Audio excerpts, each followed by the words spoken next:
সেই ছবিও আপনাদের সামনে।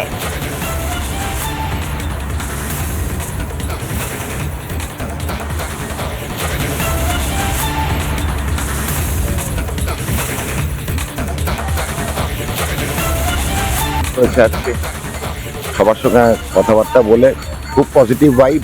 আমার মনে হয় আজকের ভাইবটা সব থেকে ভালো লাগছে। সকালবেলা সুন্দর ওয়েদার রয়েছে, সবার আমাকে আরো বেশি উদ্বুদ্ধ করলো। এখন অব্দি 100 জন আশীর্বাদ দিয়েছে, সেটাই আমার সব থেকে আজকে ভালো লাগলো। সঙ্গে ডান দিকে কীর্তন হচ্ছে রামের।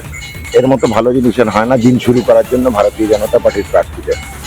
অভাবনীয় সাড়া, এরকম সাড়া আমি পাবো আমি ভাবিও নি।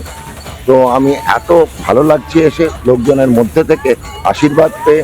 আমার মনে হয় এই আশীর্বাদ আজ শেষমেশ আমাদেরকে জয়যুক্ত করে। রবিবাসরের প্রচারের দিকে আমরা নজর রাখছি। দেখতে পাচ্ছেন যে বিজেপির প্রার্থী শারদত্ত মুখার্জি তিনি বড় বিতানে প্রচার সারলেন।